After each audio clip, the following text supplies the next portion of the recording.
Welcome to Bedtime Classics. Let the world around you grow quiet.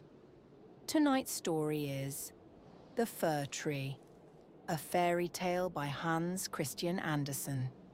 Close your eyes, breathe deeply, and drift gently into sleep. Out in the woods stood a nice little fir tree. The place he had was a very good one. The sun shone on him. As to fresh air, there was enough of that, and round him grew many large-sized comrades, pines as well as firs. But the little fir wanted so very much to be a grown-up tree. He did not think of the warm sun and of the fresh air. He did not care for the little cottage children that ran about and prattled when they were in the woods looking for wild strawberries. The children often came with a whole pitcher full of berries, or a long row of them threaded on a straw, and sat down near the young tree and said, "Oh, how pretty he is! What a nice little fir!" But this was what the tree could not bear to hear. At the end of a year, he had shot up a good deal, and after another year, he was another long bit taller. For with fir trees, one can always tell by the shoots how many years old they are. "Oh, were I but such a high tree as the others are," sighed he. "Then I should be able to spread out my branches, and with the tops to look into the wide world.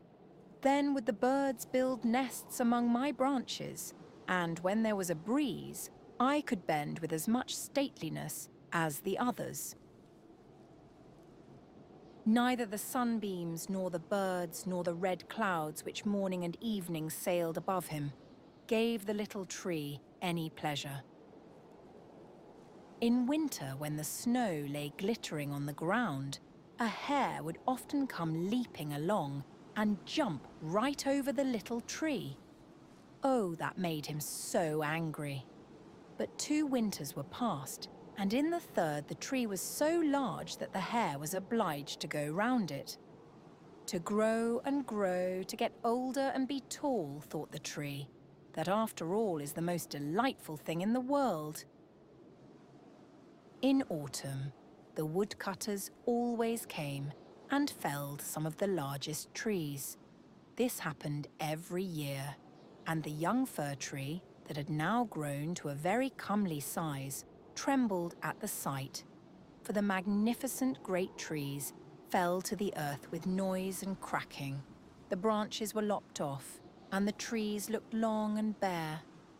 They were hardly to be recognized, and then they were laid in carts, and the horses dragged them out of the wood. Where did they go to? What became of them? In spring, when the swallows and the storks came, the tree asked them, "Don't you know where they have been taken? Have you not met them anywhere?" The swallows did not know anything about it, but the stork looked musing, nodded his head and said, "Yes, I think I know. I met many ships as I was flying hither from Egypt. On the ships were magnificent masts, and I venture to assert that it was they that smelt so of fir. I may congratulate you, for they lifted themselves on high most majestically." "Oh, were I but old enough to fly across the sea. But how does the sea look in reality? What is it like?" "That would take a long time to explain," said the stork, and with these words off he went. "Rejoice in thy growth," said the sunbeams. "Rejoice in thy vigorous growth, and in the fresh life that moveth within thee." And the wind kissed the tree, and the dew wept tears over him. But the fir understood it not. When Christmas came, quite young trees were cut down, trees which often were not even as large or of the same age as this fir tree, who could never rest, but always wanted to be off. These young trees, and they were always the finest looking, retained their branches. They were laid on carts, and the horses drew them out of the wood. "Where are they going to?" asked the fir. "They are not taller than I. There was one indeed that was considerably shorter. And why do they retain all their branches? Whither are they taken?" "We know, we know," chirped the sparrows. "We have peeped in at the windows in the town below. We know whither they are taken. The greatest splendor and the greatest magnificence one can imagine await them. We peeped through the windows and saw them planted in the middle of the warm room and ornamented with the most splendid things, with gilded apples, with gingerbread, with toys, and many hundred lights." "And then?" asked the fir tree, trembling in every bough. "And then? What happens then?" "We did not see anything more. It was incomparably beautiful." "I would fain know if I am destined for so glorious a career," cried the tree, rejoicing. "That is still better than to cross the sea. What a longing do I suffer! Were Christmas but come! I am now tall, and my branches spread like the others that were carried off last year. Oh, were I but already on the cart! Were I in the warm room with all the splendor and magnificence! Yes, then something better, something still grander, will surely follow. Or wherefore should they thus ornament me? Something better, something still grander must follow, but what? Oh, how I long, how I suffer! I do not know myself. What is the matter with me?" "Rejoice in our presence," said the air and the sunlight. "Rejoice in thy own fresh youth." But the tree did not rejoice at all. He grew and was green both winter and summer. People that saw him said, "What a fine tree!" And towards Christmas, he was one of the first that was cut down. The axe struck deep into the very pith. The tree fell to the earth with a sigh. He felt a pang. It was like a swoon. He could not think of happiness, for he was sorrowful at being separated from his home, from the place where he had sprung up. He well knew that he should never see his dear old comrades, the little bushes and flowers around him any more, perhaps not even the birds. The departure was not at all agreeable. The tree only came to himself when he was unloaded in a courtyard with the other trees and heard a man say, "That one is splendid. We don't want the others." Then 2 servants came in rich livery and carried the fir tree into a large and splendid drawing room.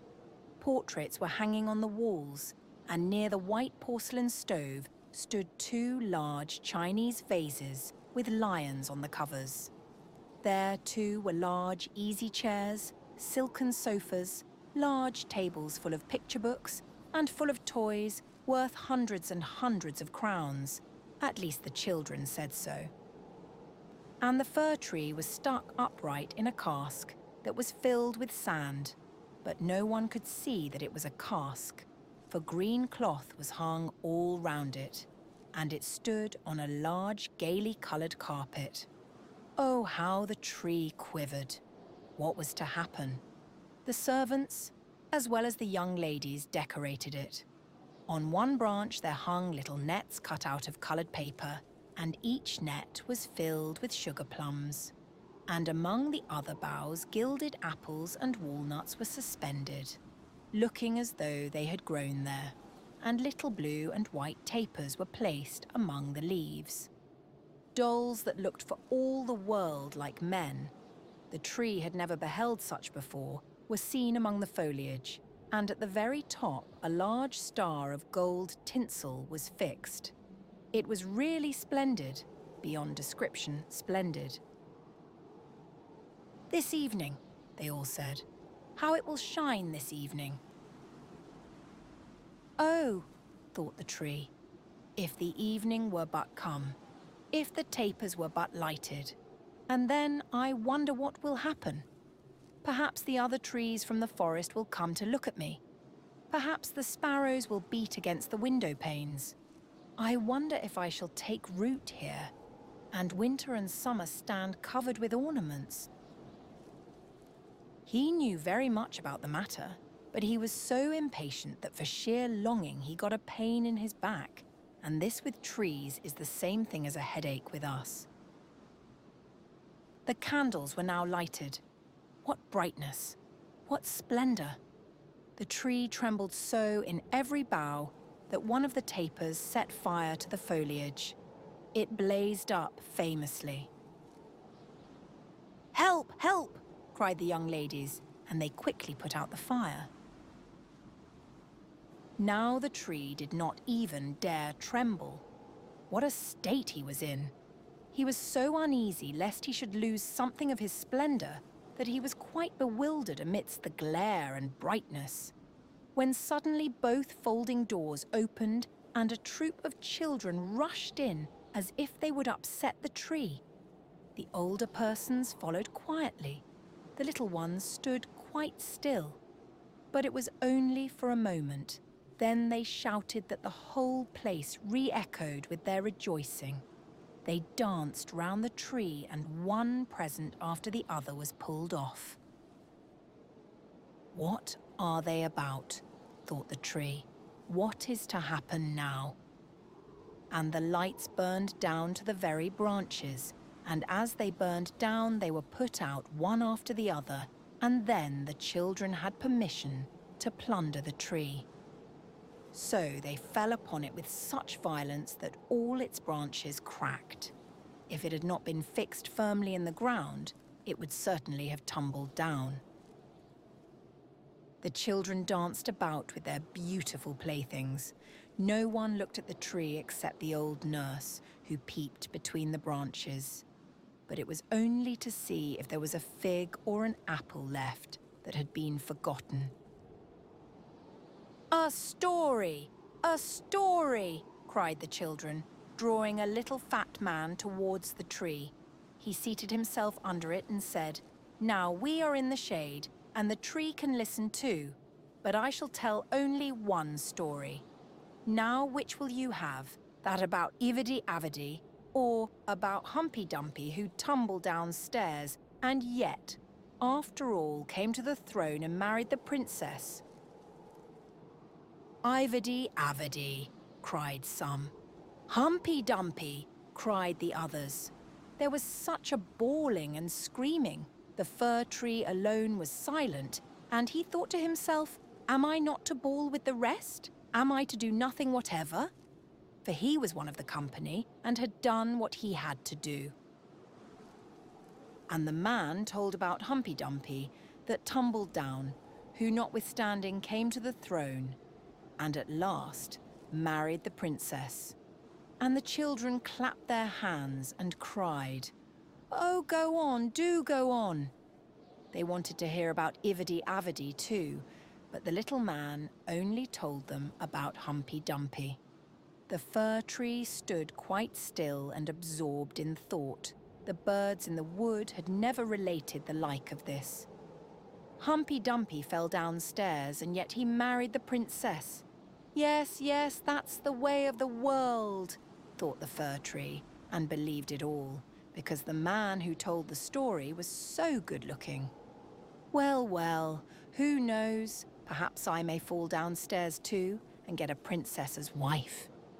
And he looked forward with joy to the morrow, when he hoped to be decked out again with lights, playthings, fruits, and tinsel. I won't tremble tomorrow, thought the fir tree. I will enjoy to the full all my splendor. Tomorrow I shall hear again the story of Humpy Dumpy, and perhaps that of Ivedy Avedy too. And the whole night the tree stood still and in deep thought.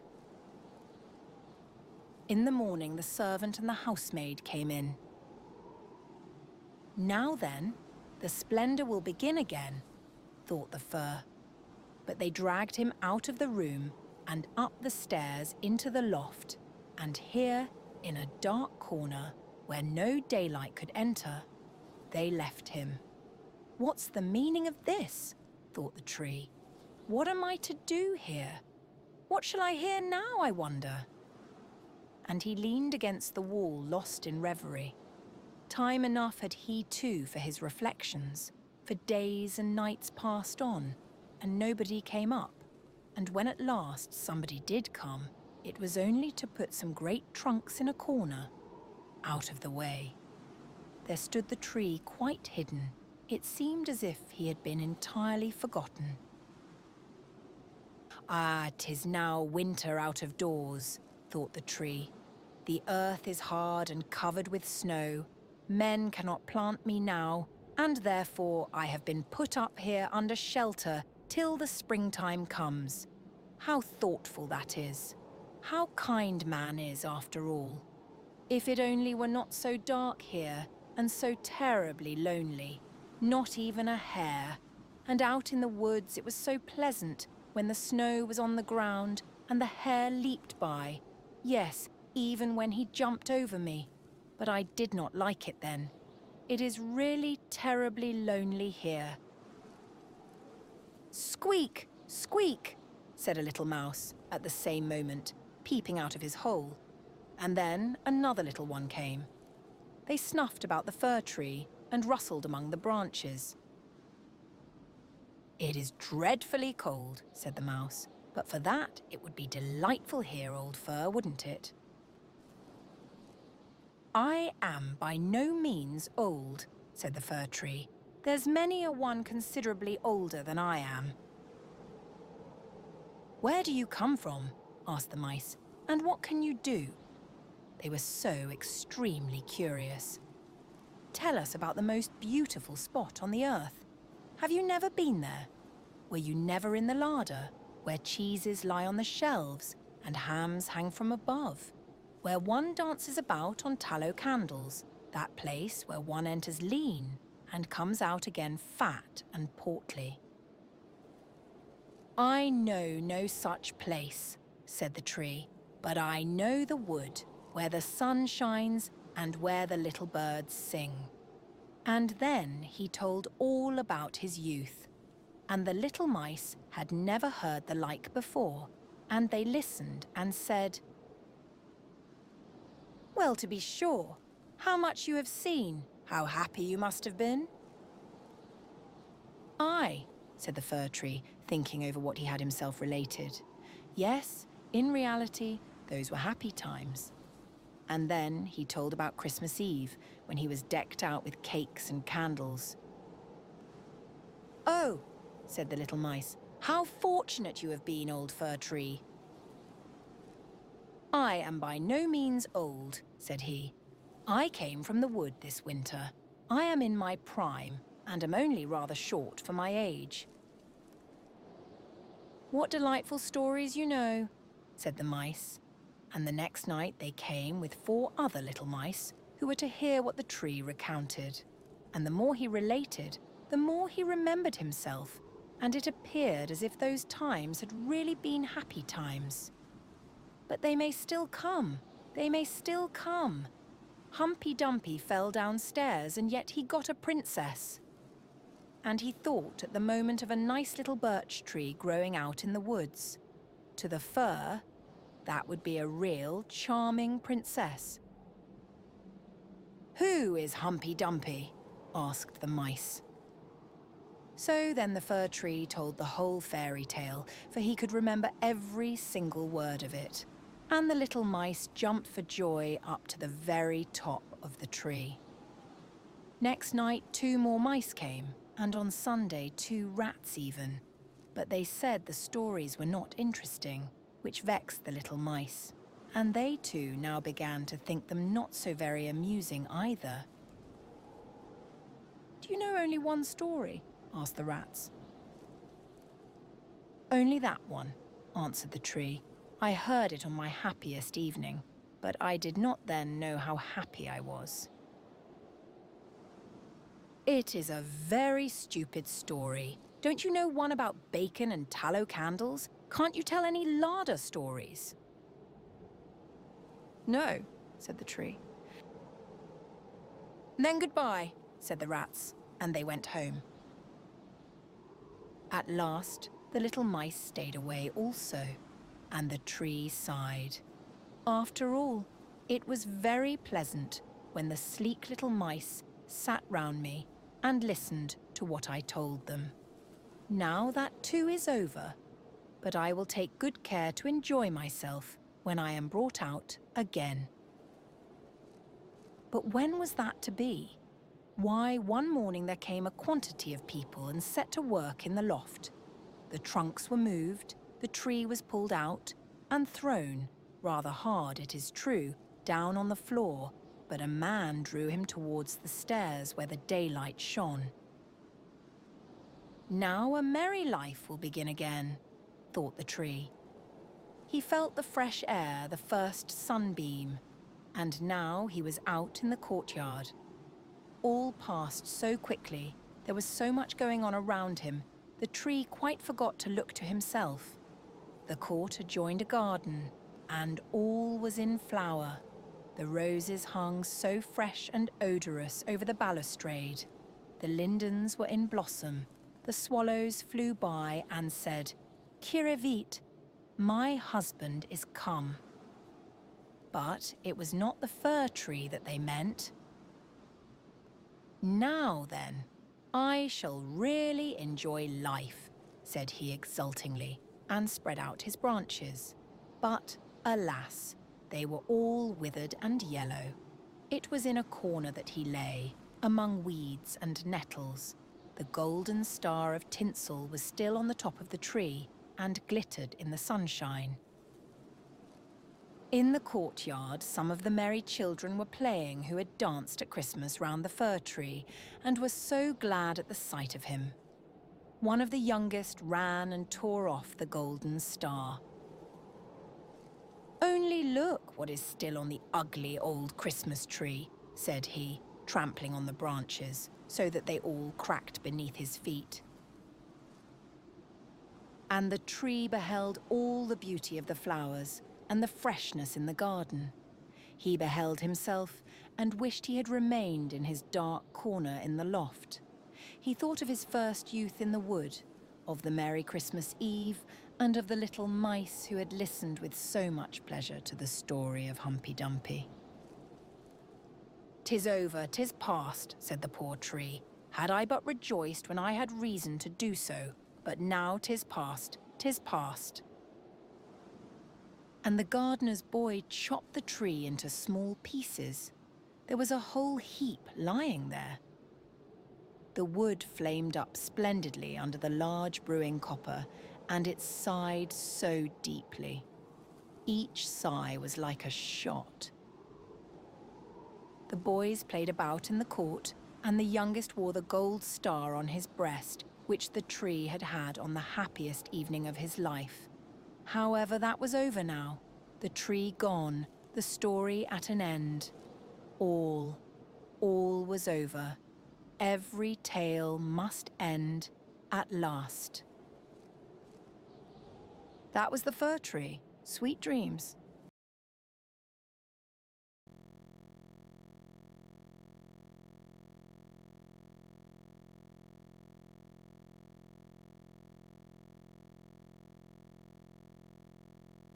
Welcome to Bedtime Classics. Let the world around you grow quiet. Tonight's story is The Little Match Girl, a fairy tale by Hans Christian Andersen.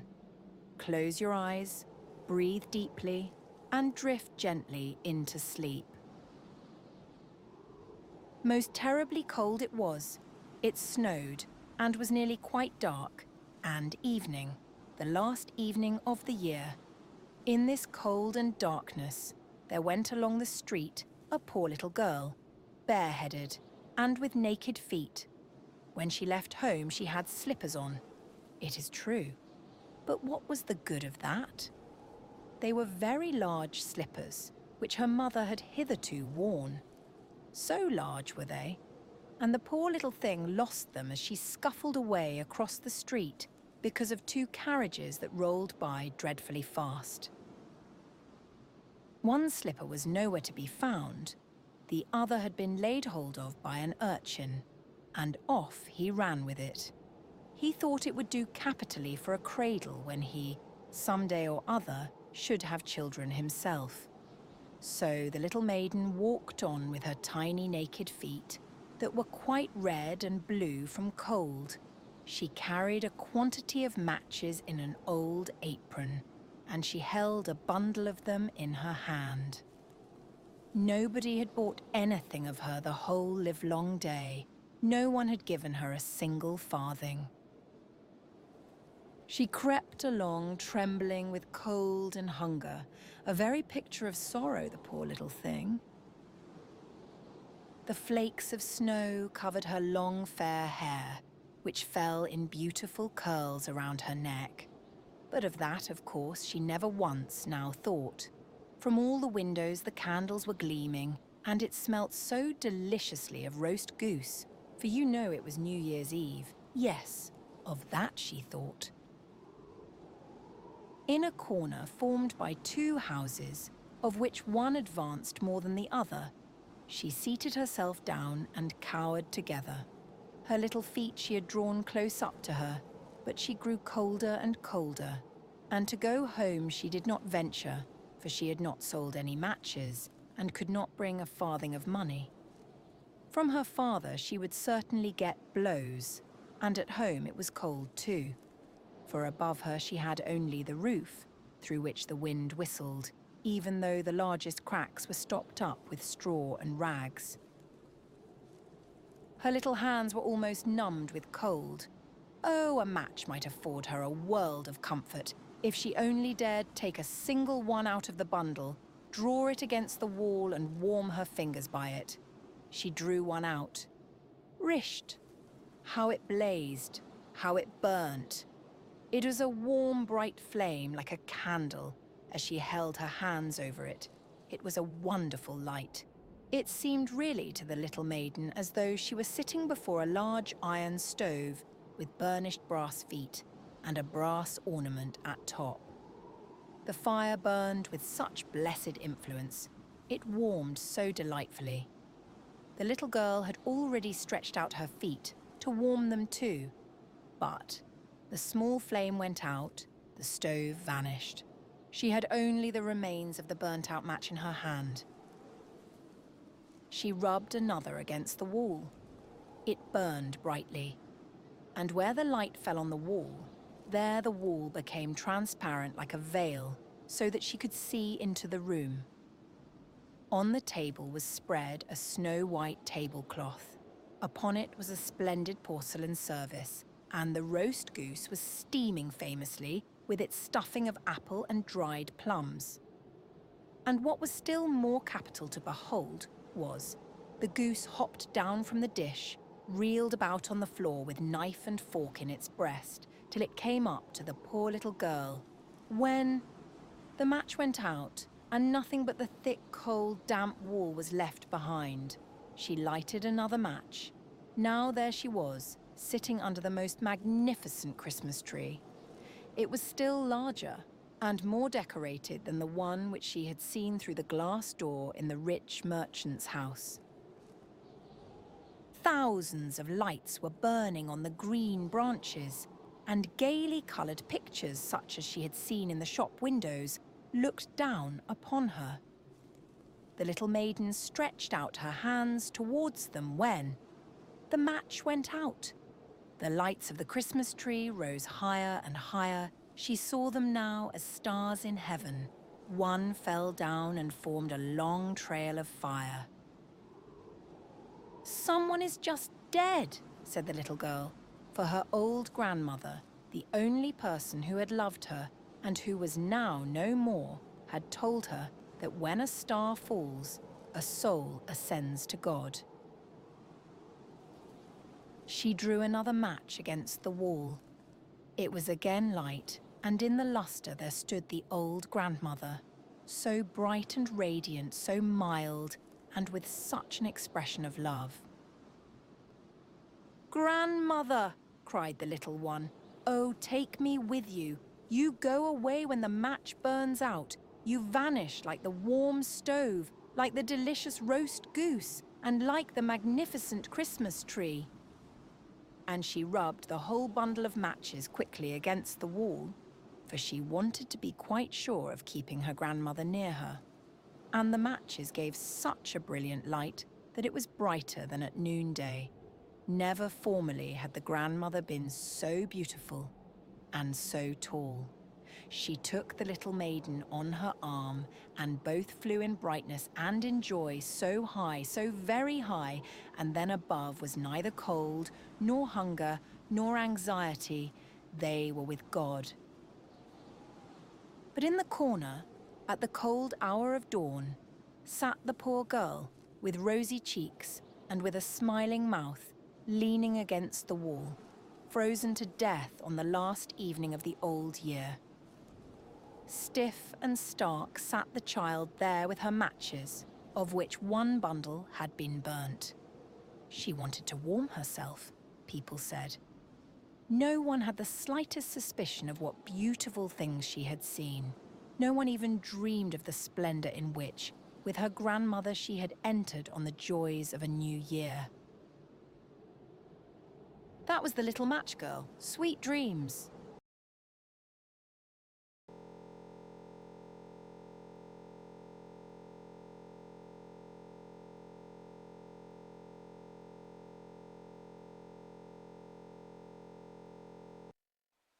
Welcome to Bedtime Classics. Let the world around you grow quiet.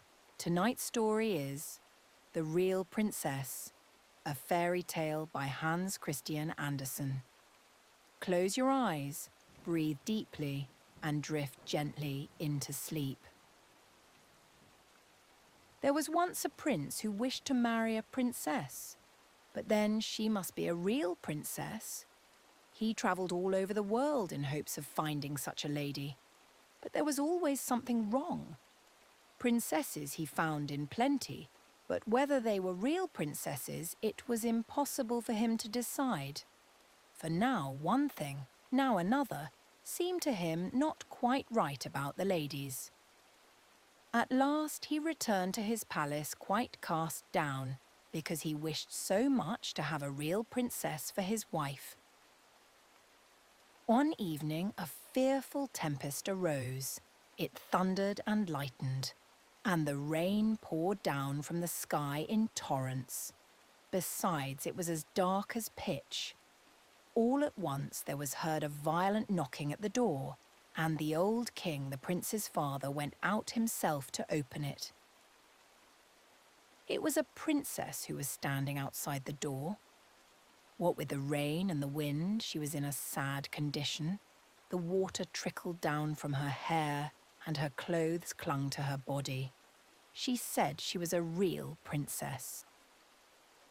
"Ah, we shall soon see that," thought the old Queen Mother. However, she said not a word of what she was going to do, but went quietly into the bedroom, took all the bedclothes off the bed, and put 3 little peas on the bedstead. She then laid 20 mattresses one upon another over the 3 peas, and put 20 feather beds over the mattresses. Upon this bed the princess was to pass the night. The next morning she was asked how she had slept. "Oh, very badly indeed," she replied. "I have scarcely closed my eyes the whole night through. I do not know what was in my bed, but I had something hard under me, and am all over black and blue. It has hurt me so much." Now it was plain that the lady must be a real princess, since she had been able to feel the 3 little peas through the 20 mattresses and 20 feather beds. None but a real princess could have had such a delicate sense of feeling. The prince accordingly made her his wife, being now convinced that he had found a real princess. The 3 peas were, however, put into the cabinet of curiosities, where they are still to be seen, provided they are not lost. Wasn't this a lady of real delicacy? That was the real Princess Sweet Dreams.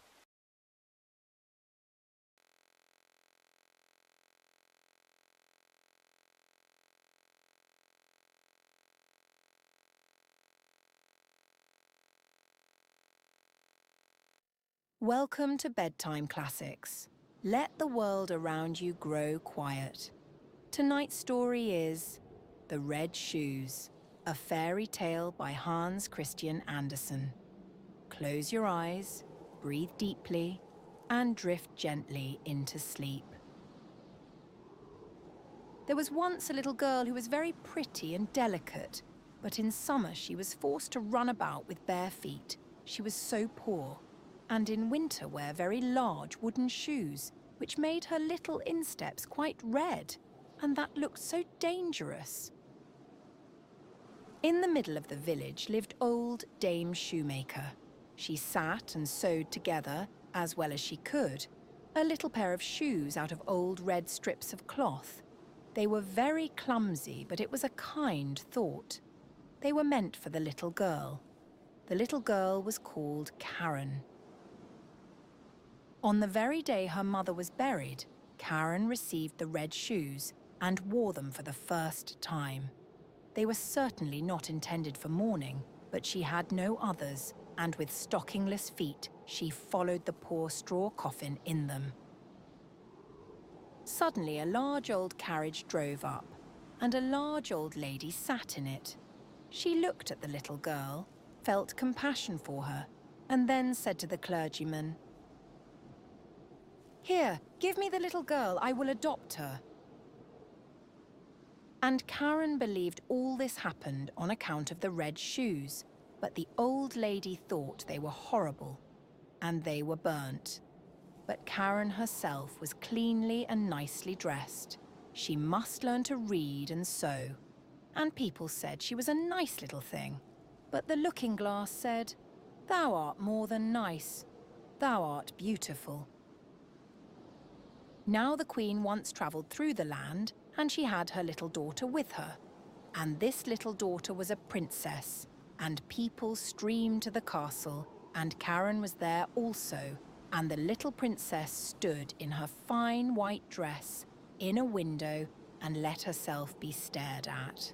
She had neither a train nor a golden crown, but splendid red Morocco shoes. They were certainly far handsomer than those Dame Shoemaker had made for little Karen. Nothing in the world can be compared with red shoes. Now Karen was old enough to be confirmed. She had new clothes and was to have new shoes also. The rich shoemaker in the city took the measure of her little foot. This took place at his house in his room, where stood large glass cases filled with elegant shoes and brilliant boots. All this looked charming, but the old lady could not see well, and so had no pleasure in them. In the midst of the shoes stood a pair of red ones, just like those the princess had worn. How beautiful they were! The shoemaker said also they had been made for the child of a count, but had not fitted. "That must be potent leather," said the old lady. "They shine so." "Yes, they shine," said Karen. And they fitted and were bought. But the old lady knew nothing about their being red. Else she would never have allowed Karen to have gone in red shoes to be confirmed. Yet such was the case. Everybody looked at her feet, and when she stepped through the chancel door on the church pavement, it seemed to her as if the old figures on the tombs, those portraits of old preachers and preachers' wives, with stiff ruffs and long black dresses, fixed their eyes on her red shoes. And she thought only of them as the clergyman laid his hand upon her head and spoke of the holy baptism, of the covenant with God, and how she should be now a matured Christian. And the organ pealed so solemnly, the sweet children's voices sang, and the old music directors sang, but Karen only thought of her red shoes. In the afternoon, the old lady heard from everyone that the shoes had been red, and she said that it was very wrong of Karen, that it was not at all becoming, and that in future Karen should only go in black shoes to church, even when she should be older. The next Sunday there was the sacrament, and Karen looked at the black shoes, looked at the red ones, looked at them again, and put on the red shoes. The sun shone gloriously. Karen and the old lady walked along the path through the corn. It was rather dusty there. At the church door stood an old soldier with a crutch and with a wonderfully long beard, which was more red than white, and he bowed to the ground and asked the old lady whether he might dust her shoes. And Karen stretched out her little foot. "See what beautiful dancing shoes," said the soldier. "Sit firm when you dance." And he put his hand out towards the soles. And the old lady gave the old soldier alms and went into the church with Karen. And all the people in the church looked at Karen's red shoes and all the pictures. And as Karen knelt before the altar and raised the cup to her lips, she only thought of the red shoes, and they seemed to swim in it, and she forgot to sing her psalm, and she forgot to pray, "Our Father in heaven." Now all the people went out of church, and the old lady got into her carriage. Karen raised her foot to get in after her when the old soldier said, "Look, what beautiful dancing shoes." And Karen could not help dancing a step or two, and when she began, her feet continued to dance. It was just as though the shoes had power over them. She danced round the church corner. She could not leave off. The coachman was obliged to run after and catch hold of her, and he lifted her in the carriage, but her feet continued to dance, so that she trod on the old lady dreadfully. At length she took the shoes off, and then her legs had peace. The shoes were placed in a closet at home, but Karen could not avoid looking at them. Now the old lady was sick, and it was said she could not recover. She must be nursed and waited upon, and there was no one whose duty it was so much as Karen's. But there was a great ball in the city, to which Karen was invited. She looked at the old lady who could not recover. She looked at the red shoes, and she thought there could be no sin in it. She put on the red shoes. She might do that also, she thought. But then she went to the ball and began to dance. When she wanted to dance to the right, the shoes would dance to the left. And when she wanted to dance up the room, the shoes danced back again, down the steps, into the street, and out of the city gate. She danced and was forced to dance straight out into the gloomy wood. Then it was suddenly light up among the trees, and she fancied it must be the moon, for there was a face, but it was the old soldier with the red beard. He sat there, nodded his head, and said, "Look, what beautiful dancing shoes." Then she was terrified and wanted to fling off the red shoes, but they clung fast, and she pulled down her stockings, but the shoes seemed to have grown to her feet, and she danced, and must dance, over fields and meadows, in rain and sunshine, by night and day. But at night it was the most fearful. She danced over the churchyard, but the dead did not dance. They had something better to do than to dance. She wished to seat herself on a poor man's grave, where the bitter tansy grew, but for her there was neither peace nor rest. And when she danced towards the open church door, she saw an angel standing there. He wore long, white garments. He had wings which reached from his shoulders to the earth. His countenance was severe and grave, and in his hand he held a sword, broad and glittering. "Dance shalt thou," said he. "Dance in thy red shoes till thou art pale and cold, till thy skin shrivels up and thou art a skeleton. Dance shalt thou from door to door, and where proud, vain children dwell, thou shalt knock, that they may hear thee and tremble. Dance shalt thou." "Mercy," cried Karen. But she did not hear the angel's reply, for the shoes carried her through the gate into the fields, across roads and bridges, and she must keep ever dancing.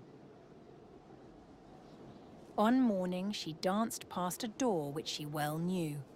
Within sounded a psalm. A coffin, decked with flowers, was borne forth. Then she knew that the old lady was dead, and felt that she was abandoned by all, and condemned by the angel of God. She danced, and she was forced to dance through the gloomy night. The shoes carried her over stack and stone. She was torn till she bled. She danced over the heath till she came to a little house. Here she knew dwelt the executioner, and she tapped with her fingers at the window and said, "Come out! Come out! I cannot come in, for I am forced to dance." And the executioner said, "Thou dost not know who I am, I fancy. I strike bad people's heads off, and I hear that my axe rings." "Don't strike my head off," said Karen. "Then I can't repent of my sins, but strike off my feet in the red shoes." And then she confessed her entire sin, and the executioner struck off her feet with the red shoes. But the shoes danced away with the little feet across the field into the deep wood. And he carved out little wooden feet for her, and crutches, taught her the psalm criminals always sing, and she kissed the hand which had wielded the axe and went over the heath. "Now I have suffered enough for the red shoes," said she. "Now I will go into the church that people may see me." And she hastened towards the church door. But when she was near it, the red shoes danced before her, and she was terrified and turned round. The whole week she was unhappy and wept many bitter tears. But when Sunday returned, she said, "Well, now I have suffered and struggled enough. I really believe I am as good as many a one who sits in the church and holds her head so high." And away she went boldly, but she had not got farther than the churchyard gate before she saw the red shoes dancing before her, and she was frightened and turned back and repented of her sin from her heart. And she went to the parsonage and begged that they would take her into service. She would be very industrious, she said, and would do everything she could. She did not care about the wages, only she wished to have a home and be with good people. And the clergyman's wife was sorry for her and took her into service, and she was industrious and thoughtful. She sat still and listened when the clergyman read the Bible in the evenings. All the children thought a great deal of her, but when they spoke of dress and grandeur and beauty, she shook her head. The following Sunday, when the family was going to church, they asked her whether she would not go with them. But she glanced sorrowfully, with tears in her eyes, at her crutches. The family went to hear the word of God, but she went alone into her little chamber. There was only room for a bed and chair to stand in it, and here she sat down with her prayer book, and whilst she read with a pious mind, the wind bore the strains of the organ towards her, and she raised her tearful countenance and said, "Oh God, help me." And the sun shone so clearly, and straight before her stood the angel of God in white garments, the same she had seen that night at the church door. But he no longer carried the sharp sword, but in its stead a splendid green spray, full of roses. And he touched the ceiling with the spray, and the ceiling rose so high, and where he had touched it, there gleamed a golden star. And he touched the walls, and they widened out, and she saw the organ which was playing. She saw the old pictures of the preachers and the preachers' wives. The congregation sat in cushioned seats and sang out of their prayer books, for the church itself had come to the poor girl in her narrow chamber. or else she had come into the church. She sat in the pew with the clergyman's family, and when they had ended the psalm and looked up, they nodded and said, "It is right that thou art come." "It was through mercy," she said. And the organ pealed, and the children's voices in the choir sounded so sweet and soft. The clear sunshine streamed so warmly through the window into the pew where Karen sat. Her heart was so full of sunshine, peace and joy that it broke. Her soul flew on the sunshine to God, and there no one asked after the red shoes. End of Project Gutenberg's Andersen's Fairy Tales by Hans Christian Andersen. End of this project, Gutenberg ebook Andersen's Fairy Tales. This file should be named 1597-0txt or 1597-0zip. This and all associated files of various formats will be found in http://www.gutenberg.org 159-1597.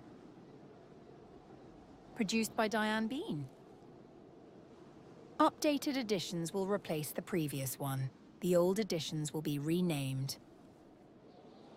Creating the works from public domain print editions means that no one owns a United States copyright in these works, so the Foundation and you can copy and distribute it in the United States without permission and without paying copyright royalties. Special rules set forth in the general terms of use, part of this license, apply to copying and distributing Project Gutenberg TM electronic works to protect the Project Gutenberg TM concept and trademark. Project Gutenberg is a registered trademark and may not be used if you charge for the e-books, unless you receive specific permission. If you do not charge anything for copies of this e-book, complying with the rules is very easy. You may use this e-book for nearly any purpose, such as creation of derivative works, reports, performances, and research. They may be modified and printed and given away. You may do practically anything with public domain e-books. Redistribution is subject to the trademark license, especially commercial redistribution. So start full license. That was the red shoes. Sweet dreams.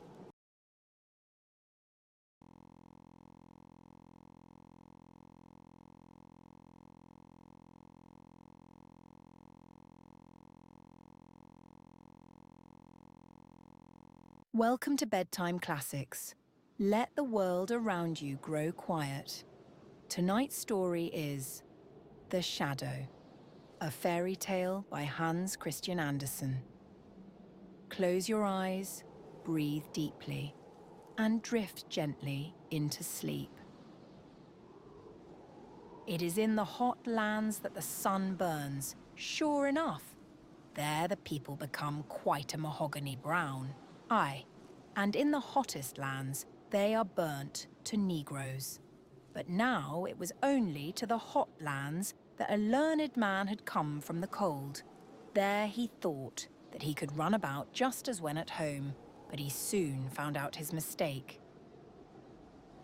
He and all sensible folks were obliged to stay within doors. The window shutters and doors were closed the whole day. It looked as if the whole house slept, or there was no one at home. The narrow street with the high houses was built so that the sunshine must fall there from morning till evening. It was really not to be borne.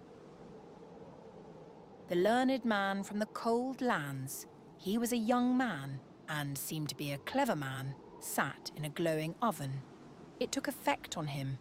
He became quite meagre. Even his shadow shrunk in, for the sun had also an effect on it. It was first towards evening, when the sun was down, that they began to freshen up again. In the warm lands, every window has a balcony, and the people came out on all the balconies in the street. for one must have air, even if one be accustomed to be mahogany. It was lively both up and down the street. Tailors and shoemakers and all the folks moved out into the street. Chairs and tables were brought forth, and candles burnt. Yes, above 1,000 lights were burning, and the one talked and the other sung, and people walked and church bells rang, and asses went along with a dingle-dingle-dong. For they too had bells on. The street boys were screaming and hooting and shouting and shooting with devils and detonating balls, and there came corpse-bearers and hood-wearers, for there were funerals with psalm and hymn. And then the din of carriages driving and company arriving. Yes, it was, in truth, lively enough down in the street. Only in that single house which stood opposite that in which the learned foreigner lived, it was quite still. And yet someone lived there, for there stood flowers in the balcony. They grew so well in the sun's heat, and that they could not do unless they were watered. And someone must water them. There must be somebody there. The door opposite was also opened late in the evening, but it was dark within, at least in the front room. Further in there was heard the sound of music. The learned foreigner thought it quite marvellous, but now it might be that he only imagined it, for he found everything marvellous out there, in the warm lands, if there had only been no sun. The stranger's landlord said that he didn't know who had taken the house opposite. One saw no person about, and as to the music, it appeared to him to be extremely tiresome. It is as if someone sat there and practiced a piece that he could not master, always the same piece. I shall master it, says he, but yet he cannot master it, however long he plays.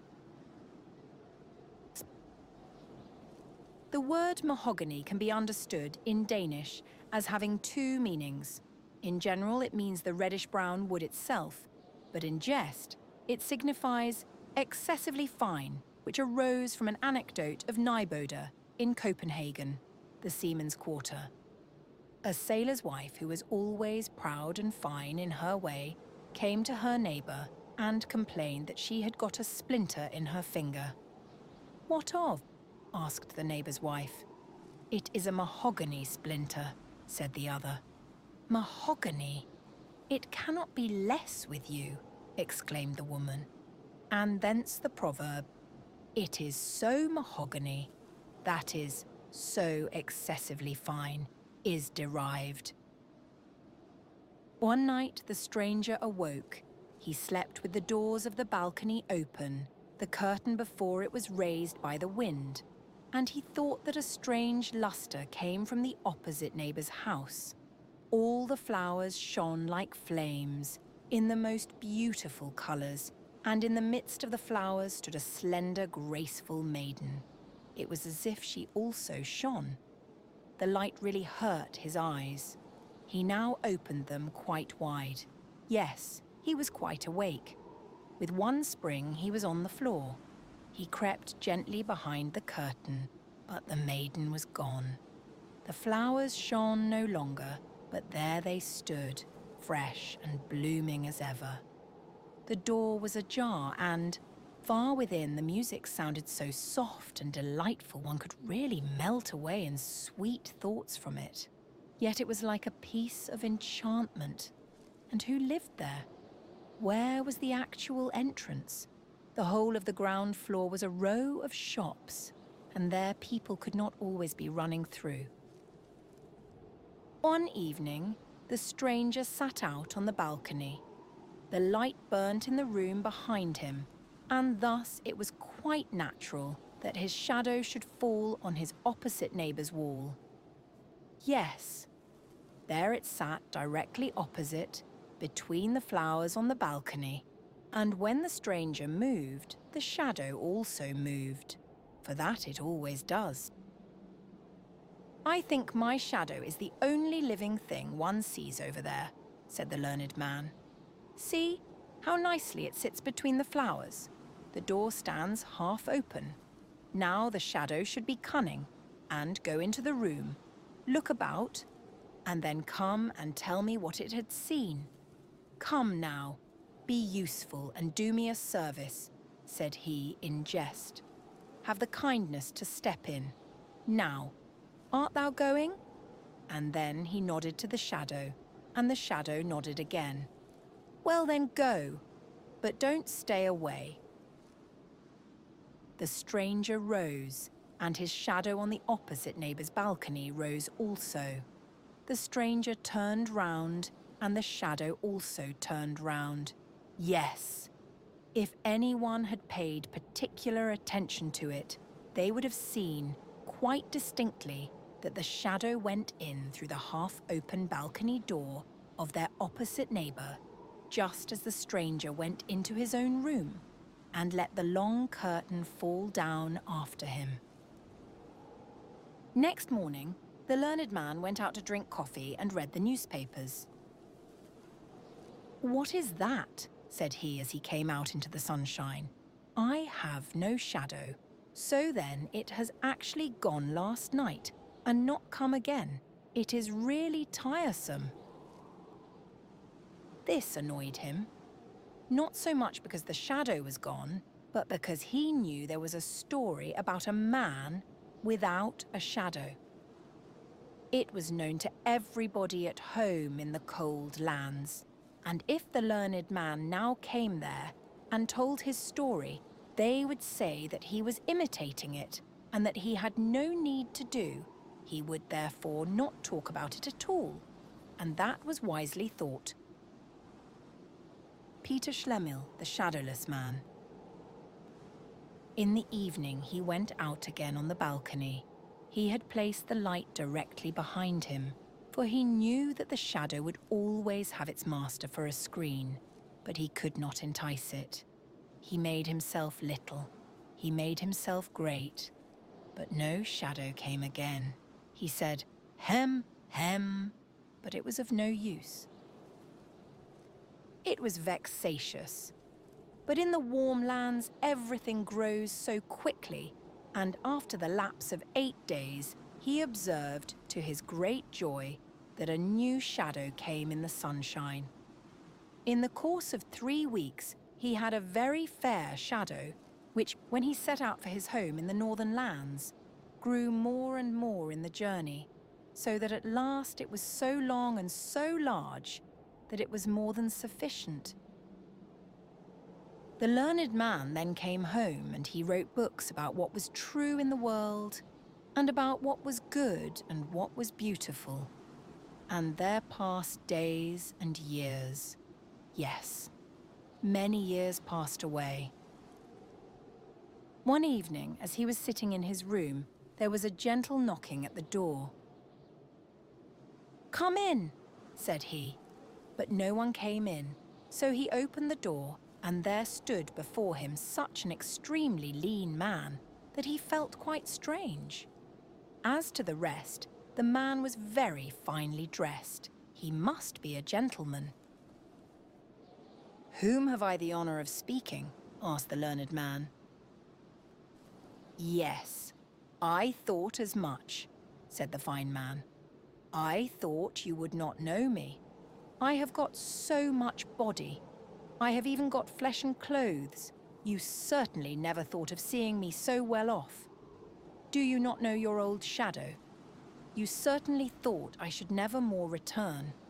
Things have gone on well with me since I was last with you. I have in all respects become very well off. Shall I purchase my freedom from service? If so, I can do it." And then he rattled a whole bunch of valuable seals that hung to his watch, and he stuck his hand in the thick gold chain he wore around his neck. Nay, how all his fingers glittered with diamond rings, and then all were pure gems. "Nay, I cannot recover from my surprise," said the learned man. "What is the meaning of all this?" "Something common, is it not?" said the shadow. "But you yourself do not belong to the common order. And I, as you know well, have from a child followed in your footsteps. As soon as you found I was capable to go out alone in the world, I went my own way. I am in the most brilliant circumstances, but there came a sort of desire over me to see you once more before you die. You will die, I suppose. I also wish to see this land again, for you know we always love our native land. I know you have got another shadow again. Have I anything to pay to it, or you? If so, you will oblige me by saying what it is. Nay, is it really thou? Said the learned man. It is most remarkable. I never imagined that one's old shadow could come again as a man. Tell me what I have to pay, said the shadow, for I don't like to be in any sort of debt. How canst thou talk so? Said the learned man. What debt is there to talk about? Make thyself as free as anyone else. I am extremely glad to hear of thy good fortune. Sit down, old friend, and tell me a little how it has gone with thee, and what thou hast seen at our opposite neighbours there in the warm lands. Yes, I will tell you all about it, said the shadow, and sat down. But then, you must also promise me that, wherever you may meet me, you will never say to anyone here in the town that I have been your shadow. I intend to get betrothed, for I can provide for more than one family. Be quite at thy ease about that, said the learned man. I shall not say to anyone who thou actually art, here is my hand, I promise it, and a man's bond is his word. A word is a shadow, said the shadow, and as such it must speak. It was really quite astonishing how much of a man it was. It was dressed entirely in black and of the very finest cloth. It had patent leather boots and a hat that could be folded together so that it was bare crown and brim. Not to speak of what we already know it had, seals, gold neck chain and diamond rings. Yes, the shadow was well dressed, and it was just that which made it quite a man. Now I shall tell you my adventures, said the shadow, and then he sat, with the polished boots, as heavily as he could, on the arm of the learned man's new shadow, which lay like a poodle dog at his feet. Now this was perhaps from arrogance, and the shadow on the ground kept itself so still and quiet that it might hear all that passed. It wished to know how it could get free and work its way up so as to become its own master. Do you know who lived in our opposite neighbour's house? Said the shadow. It was the most charming of all beings. It was poesy. I was there for 3 weeks, and that has as much effect as if one had lived 3,000 years and read all that was composed and written. That is what I say, and it is right. I have seen everything, and I know everything. Poesy, cried the learned man. Yes, yes, she often dwells a recluse in large cities. Poesy. Yes, I have seen her, a single short moment, but sleep came into my eyes. She stood on the balcony and shone as the aurora borealis shines. Go on, go on. Thou wert on the balcony and went through the doorway and then... Then I was in the antechamber, said the shadow. You always sat and looked over to the antechamber. There was no light. There was a sort of twilight, but the one door stood open directly opposite the other, through a long row of rooms and saloons, and there it was, lighted up. I should have been completely killed if I had gone over to the maiden, but I was circumspect. I took time to think, and that one must always do. And what didst thou then see? Asked the learned man. I saw everything, and I shall tell all to you, but it is no pride on my part, as a free man, and with the knowledge I have, not to speak of my position in life, my excellent circumstances. I certainly wish that you would say you to me. It is the custom in Denmark for intimate acquaintances to use the second person singular, du, thou, when speaking to each other. When a friendship is formed between men, they generally affirm it, when occasion offers, either in public or private, by drinking to each other and exclaiming, "Thy health," at the same time striking their glasses together. This is called drinking dus. They are then, "Dus brødre," thou brothers, and ever afterwards use the pronoun thou to each other, it being regarded as more familiar than de, you. Father and mother, sister and brother say thou to one another without regard to age or rank. Master and mistress say thou to their servants, the superior to the inferior. But servants and inferiors do not use the same term to their masters or superiors, nor is it ever used when speaking to a stranger or anyone with whom they are but slightly acquainted. They then say, as in English, you. "I beg your pardon," said the learned man. "It is an old habit with me. You are perfectly right, and I shall remember it, but now you must tell me all you saw." "Everything," said the shadow, "for I saw everything, and I know everything." "How did it look in the furthest saloon?" asked the learned man. "Was it there as in the fresh woods? Was it there as in a holy church? Were the saloons like the starlit firmament when we stand on the high mountains?" "Everything was there," said the shadow. "I did not go quite in. I remained in the foremost room in the twilight, but I stood there quite well. I saw everything, and I know everything. I have been in the antechamber at the court of poesy." "But what did you see? Did all the gods of the olden times pass through the large saloons? Did the old heroes combat there? Did sweet children play there and relate their dreams?" "I tell you I was there, and you can conceive that I saw everything there was to be seen. Had you come over there, you would not have been a man, but I became so. And besides, I learned to know my inward nature, my innate qualities, the relationship I had with poesy.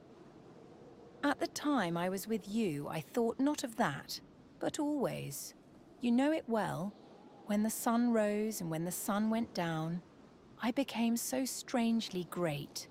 In the moonlight, I was very near being more distinct than yourself. At that time I did not understand my nature. It was revealed to me in the antechamber. I became a man. I came out matured, but you were no longer in the warm lands. As a man, I was ashamed to go as I did. I was in want of boots, of clothes, of the whole human varnish that makes a man perceptible. I took my way. I tell it to you, but you will not put it in any book. I took my way to the cake woman. I hid myself behind her. The woman didn't think how much she concealed. I went out first in the evening. I ran about the streets in the moonlight. I made myself long up the walls. It tickles the back so delightfully. I ran up and ran down, peeped into the highest windows, into the saloons, and on the roofs. I peeped in where no one could peep, and I saw what no one else saw, what no one else should see. This is, in fact, a base world. I would not be a man if it were not now once accepted and regarded as something to be so. I saw the most unimaginable things with the women, with the men, with parents, and with the sweet, matchless children. I saw, said the shadow, what no human being must know, but what they would all so willingly know, what is bad in their neighbour. Had I written a newspaper, it would have been read. But I wrote direct to the persons themselves, and there was consternation in all the towns where I came. They were so afraid of me, and yet they were so excessively fond of me. The professors made a professor of me. The tailors gave me new clothes. I am well furnished. The master of the mint struck new coin for me, and the women said I was so handsome. And so I became the man I am. And I now bid you farewell. Here is my card. I live on the sunny side of the street and am always at home in rainy weather. And so away went the shadow. That was most extraordinary, said the learned man. Years and days passed away. Then the shadow came again. How goes it? Said the shadow. Alas, said the learned man. I write about the true and the good and the beautiful, but no one cares to hear such things. I am quite desperate, for I take it so much to heart. But I don't, said the shadow. I become fat, and it is that one wants to become. You do not understand the world. You will become ill by it. You must travel. I shall make a tour this summer. Will you go with me? I should like to have a travelling companion. Will you go with me? A shadow. It will be a great pleasure for me to have you with me. I shall pay the travelling expenses. Nay, this is too much, said the learned man. It is just as one takes it, said the shadow. It will do you much good to travel. Will you be my shadow? You shall have everything free on the journey. Nay, that is too bad, said the learned man. But it is just so with the world, said the shadow, and so it will be. And away it went again. The learned man was not at all in the most enviable state. Grief and torment followed him, and what he said about the true and the good and the beautiful was, to most persons, like roses for a cow. He was quite ill at last. You really look like a shadow, said his friends to him, and the learned man trembled, for he thought of it. You must go to a watering place, said the shadow, who came and visited him. There is nothing else for it. I will take you with me for old acquaintance' sake. I will pay the travelling expenses, and you write the descriptions, and if they are a little amusing for me on the way, I will go to a watering place. My beard does not grow out as it ought. That is also a sickness, and one must have a beard. Now you be wise and accept the offer. We shall travel as comrades. And so they travelled. The shadow was master, and the master was the shadow. They drove with each other. They rode and walked together, side by side, before and behind, just as the sun was. The shadow always took care to keep itself in the master's place. Now the learned man didn't think much about that. He was a very kind-hearted man, and particularly mild and friendly. And so he said one day to the shadow, "As we have now become companions, and in this way have grown up together from childhood, shall we not drink thou together? It is more familiar." "You are right," said the shadow, who was now the proper master.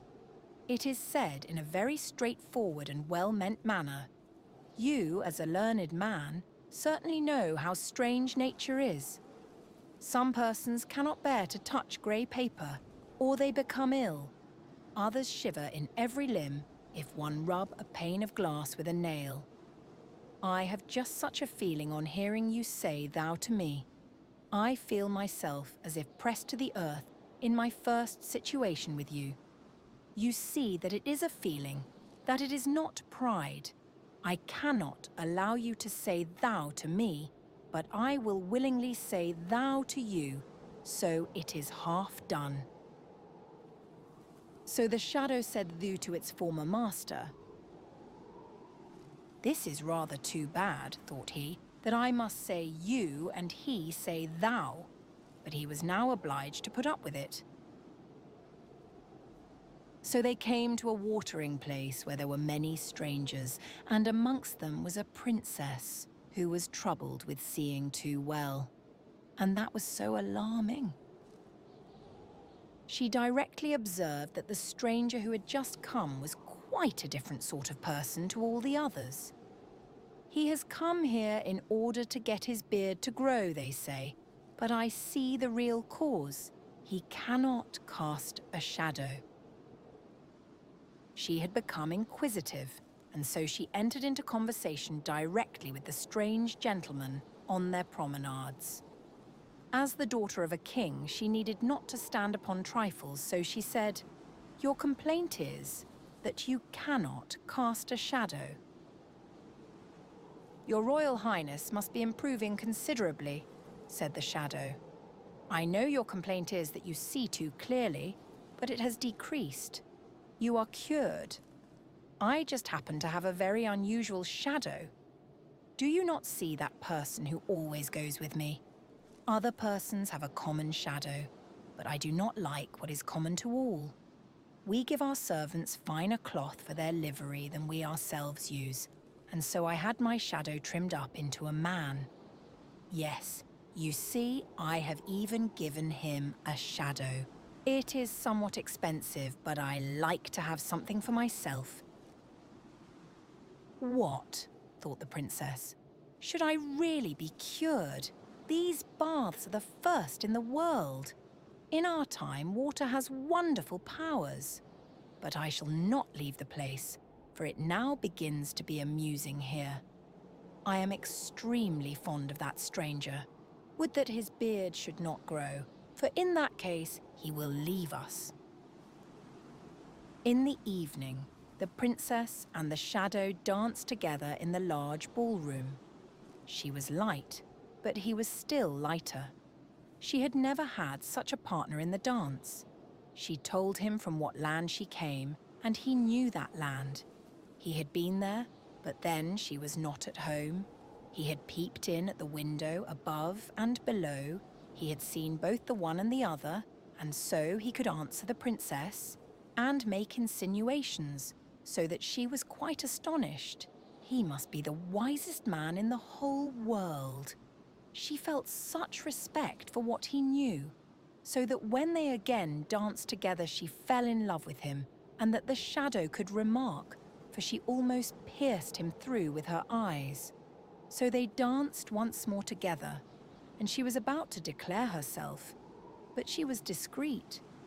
She thought of her country and kingdom, and of the many persons she would have to reign over. "He is a wise man," said she to herself. "It is well, and he dances delightfully. That is also good. But has he solid knowledge? That is just as important. He must be examined." So she began, by degrees, to question him about the most difficult things she could think of, and which she herself could not have answered, so that the shadow made a strange face. "You cannot answer these questions," said the princess. "They belong to my childhood's learning," said the shadow. "I really believe my shadow by the door there can answer them." "Your shadow," said the princess.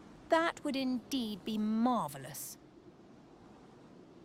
"I will not say for a certainty that he can," said the shadow, "but I think so. He has now followed me for so many years, and listened to my conversation. I should think it possible. But your Royal Highness will permit me to observe that he is so proud of passing himself off for a man that when he is to be in a proper humour, and he must be so to answer well, he must be treated quite like a man." "Oh, I like that," said the princess. So she went to the learned man by the door, and she spoke to him about the sun and the moon, and about persons out of and in the world, and he answered with wisdom and prudence. "What a man that must be who has so wise a shadow," thought she. "It will be a real blessing to my people and kingdom if I choose him for my consort. I will do it." They were soon agreed, both the princess and the shadow, but no one was to know about it before she arrived in her own kingdom. No one, not even my shadow, said the shadow, and he had his own thoughts about it. Now they were in the country where the princess reigned when she was at home.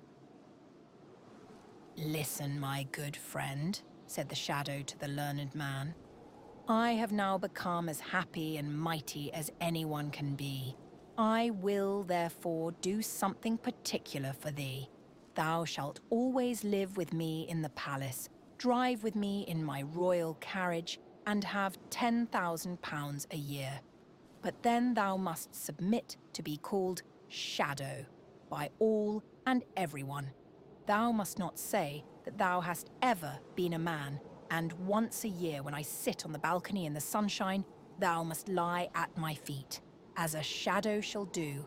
I must tell thee, I am going to marry the king's daughter, and the nuptials are to take place this evening.